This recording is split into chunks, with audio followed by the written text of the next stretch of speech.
Hey guys, and welcome back to my channel. So today we're going to be doing another makeup and bad movies, and we're just going to continue the After series because I already started it, so I might as well finish it. So if you missed it last week, we watched After, which is a Wattpad fanfiction turned movie, and it's awful because it's a fanfiction and it is a Wattpad fanfiction to make matters worse.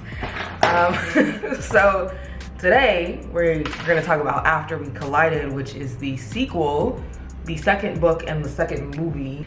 And like, I feel like part of the reason why I'm so hard on the movies is because I know that they came from a fan fiction, but even if I didn't know that, you would still know that. And I talked about it in the last video, like, if you read fan fiction, you wouldn't have to be told that this was based off of fan fiction when you watch this movie.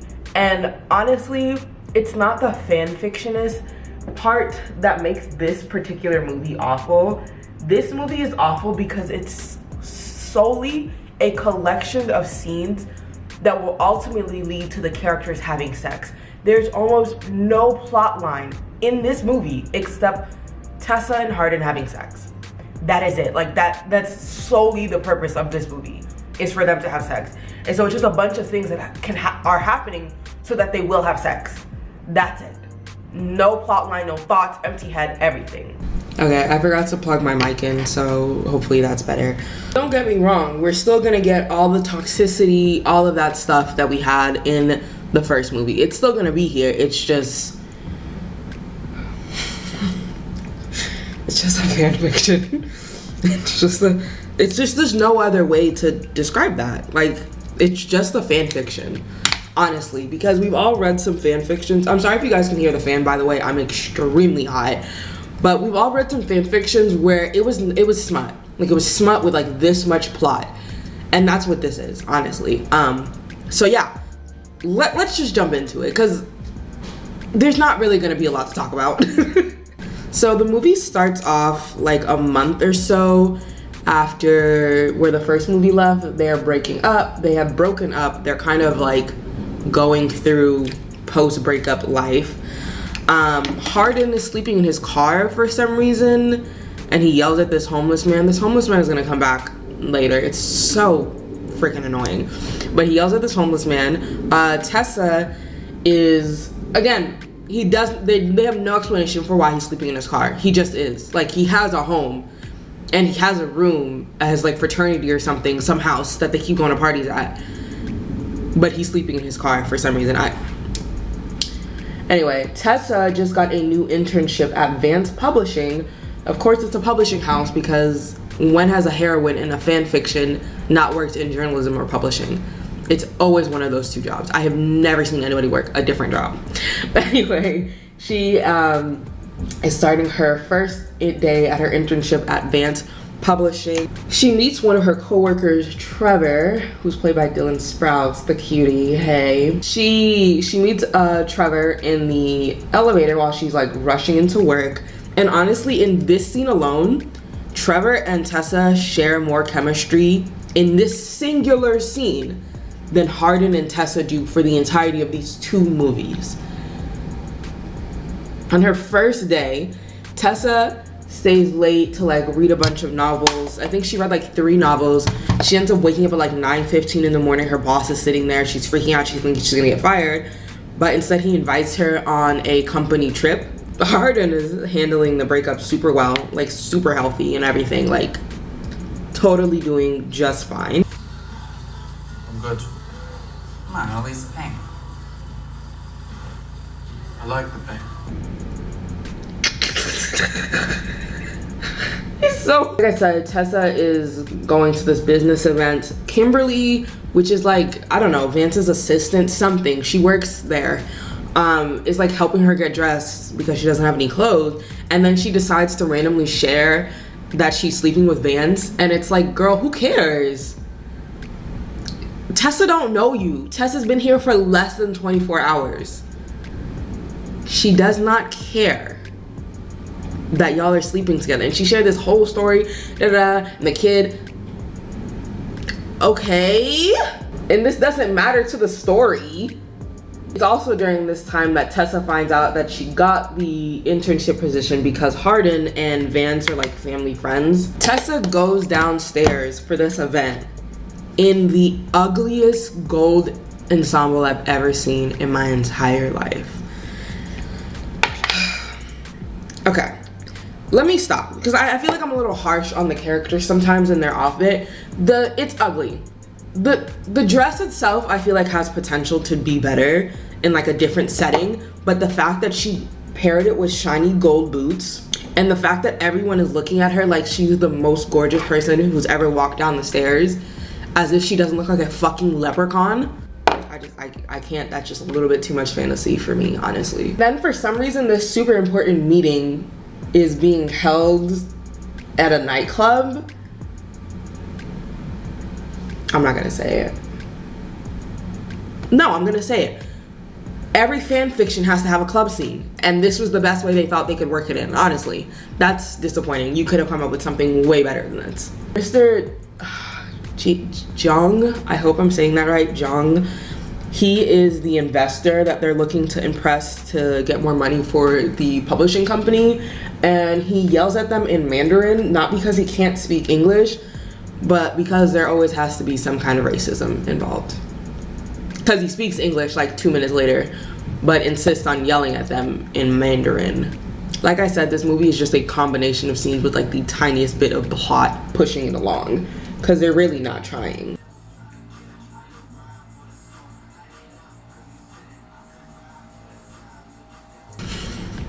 There's not even anything in that cup. They really could have put some like water or something in it.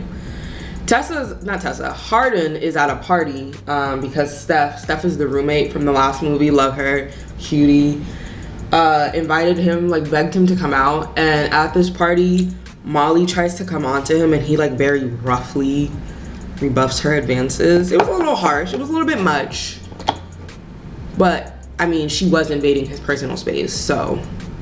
Tessa's on the dance floor. She's drunk quite a bit by now, which causes her to imagine or hallucinate, I guess, that the guy that she's dancing with is Hardin, so she starts making out with him.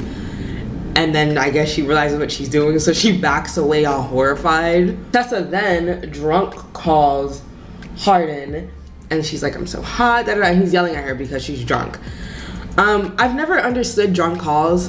I don't know if it's just maybe not a shared experience by me, but like I have never called anyone while drunk and embarrassed myself. Do I have self-control, or is this just like a fake thing that they throw into books and movies? She drunk calls Hardin, which leads to him getting her location from her phone and showing up at the hotel room, but we'll come back to that because Tessa and Trevor are currently hanging out in the hotel room, just talking, vibing, you know. And Tessa ends up accidentally spilling wine on Trevor, and of course in these movies, as soon as you get something spilled on you, you immediately have to take your clothes off. So of course Trevor has to strip down immediately so that they can be caught in a compromising situation, because this is when Hardin shows up and he kicks down the bathroom door to find Trevor.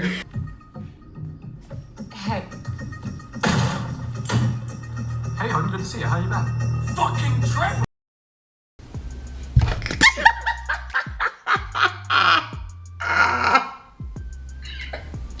Fucking Trevor! Tessa and Hardin end up have this like half-assed fight, which leads to them having sex. This is what I told you guys. Like it's just stuff for them to have sex. And then they get into another fight in the morning because Hardin realizes that Tessa lets it slip that she kissed somebody last night. So Hardin turns around and he lies and said that he had sex with Molly. Because they're like a perfectly healthy and non-toxic relationship. Duh. That's a totally normal thing to say. Trevor's really nice because he helps her find a car, because she mentioned once like that all her Ubers add up to basically the entire paycheck that she's getting from the internship. And it just made me think for a second, like, why is that always the go-to in the sequel for these romance films, is that they're gonna introduce some second guy who objectively all around the board seems better, has better chemistry and everything, just for it to never go anywhere. Like, it's one thing if they introduce it as like a legit love triangle, but like, why would you show me this guy that I know, that I can visibly see with my own eyes is better for her, just to never even hint at the love triangle? At least make it exciting. But I also feel like that's a testament to real life, because I feel like a lot of people right now enjoy the toxicity part of relationships more than anything else. And sometimes we all need to take a reality check and realize like we like being toxic. And by we, I mean y'all, not me. I don't do that, but I see a lot of y'all. So Tessa goes back to the apartment that she shared with Hardin, and she cleans up, and she also finds a birthday present from him to her, which is cute. Hardin shows up during this time, and he shows up with his mom in this really dumb scene where she's like, Hardin's mother, to let the audience know it's Hardin's mother. But like, it's a weird way, you know what I mean? Like, it's just awkward. And because Hardin has yet to tell his mother, I have green on my eyeshadow, on my face. Because Hardin has yet to tell his mother that they broke up, they decide to play along like they're still together. You know, but this does lead to them sharing the bed at night, which leads to, you know, like, they like shared, you know, but like not, you know.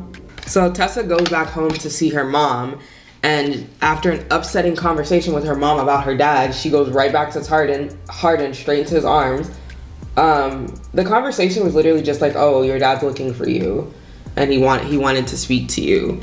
I feel like they briefly explained in the first movie why she has such a like issue with her dad, but not really, not for you to understand to the gravity why her dad being mentioned to her is such a sore spot. But from what I remember, I guess he was an alcoholic or something, and he left, like he just left. I think that's what happened. There's this really dumb scene where Hardin's mom and Tessa, I don't even think they ever say her name. Hardin's mom and Tessa are having a conversation, and we find out that Hardin stopped having his nightmares about the traumatic assault that he witnessed when he was 8, when he started dating Tessa.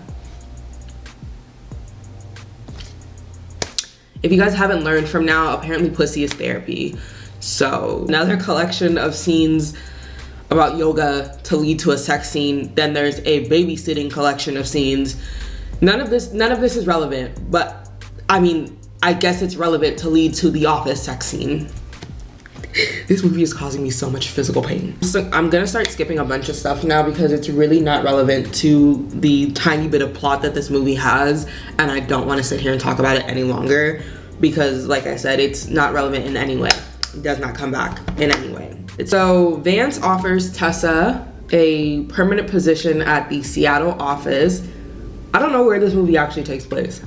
It's somewhere in Washington because she has a Washington license plate, but Seattle, it's a different city. Tessa and Hardin go to a New Year's party with the rest of the gang. Tessa gets super drunk. Okay, this scene is so cringy. Okay, so basically, Tessa haunts Molly into a game of Truth or Dare. And if you remember, Truth or Dare was the whole catalyst to this entire nonsense. And Tessa, being like the badass that she is, she's like, is it true that you're a fucking whore? Is it true that you're a fucking, like, are we in middle school? A whore? That was the best thing you could come up with to taunt this girl, like, seriously? Into a cat fight, then there's another sex scene because, again, this is just a movie about them having sex. Like, none of the other stuff matters, apparently. Hardin sees some texts from Trevor alluding to the Seattle position, and instead of communicating with her, he just walks out of the room because healthy and totally not toxic. Tessa overhears a conversation with Hardin and this other girl, which a little bit, like a few minutes before in the movie, they kind of made it seem like Hardin was doing something sneaky, you know, like he cheated basically. And then she runs outside and she picks some random guy and she kisses him because toxic. These are the two most toxic people I've ever seen in my entire life. This next scene, I just know this was a chapter cliffhanger on Wattpad that had everybody screaming in the comments. I just know like this was the fucking chapter, right? But it's honestly kind of completely anticlimactic in the movie. I don't feel like they set it up right. But basically, Tessa gets into a car accident. Okay. Hardin didn't come home that night because they had this huge fight on New Year's, right? And then she wakes up and she's like blowing his phone up, and then she goes out in her car looking for him. And when she drops her phone as he calls, and as she reaches over to get it, she gets hit by another car. And Hardin happened to be driving past the area where the car accident was. So there's this really dramatic scene of him like chasing after the ambulance. I'm sorry, it's not funny. It's not funny, but it's really, really funny because I know this chapter hit on the Wattpad. Like, I know it hit, but it honestly was like a total of two minutes in the movie. Like, they didn't even give time for the suspense to build for us to really feel like, damn, because she's fine. Like, she's literally fine. But he's back at the apartment. He's like freaking out, trying to figure out what hospital she's at. And Landon comes in. Landon is the stepbrother and also Tessa's friend. And he yells at Hardin. He's like, it's all your fault. And they get into a fight. And like, side note real quick, I don't feel like this was Hardin's fault. Like, I guess if you want to be like really, really technical, it was his fault because she was out on the road looking. But like, nobody told you to do that and like lean over into your car while still driving. Y'all doing, Hardin is not a good person, but like this one wasn't his fault. Like, ease up on my man a little bit. Hardin calls Tessa and Trevor picks up the phone and he's like, you are bad news and you are not good for her. Okay, I gotta keep going. He says that basically he's just like, leave her alone. So that's what Hardin does. He hops on a plane to London and he leaves a letter for Tessa to find where he's like, you know, I'm not good for you basically, and because I love you so much I have to leave. And there's honestly so much that happens in like this last 15 minutes of the movie, and the movie is an hour and a half long, and this is all like the last 15 minutes. So then there's a party for Vance Publishing that Tessa goes to, naturally, because she works for the company. And Hardin shows up, and then they get back together. And you know what? This is when I realized, the movie's basically fucking over now, but this is when I realized what the most annoying thing about this movie is that they keep breaking up and getting back together, especially the getting back together part, without having a conversation. You broke up like 2 days ago, a week, however long ago it was. You were yelling at him on the front lawn talking about, I don't trust you, and now you're back together without even having a conversation about how possibly we can make things better for ourselves. Like, how can we make the relationship better? How can I rebuild the trust? Nothing. Didn't say shit to each other. The letter didn't say sorry. Like, there's not, they don't communicate about anything. They just have sex and fight. That was the entire movie. If you want me to summarize the entire movie in one sentence, Tessa and Hardin fight, break up, and have sex repeatedly throughout the movie. That is it. That's this whole movie. The movie ends with this homeless man. Remember the homeless man from the beginning? This homeless man coming up on them while they're walking, and guess what? It's Tessa's dad.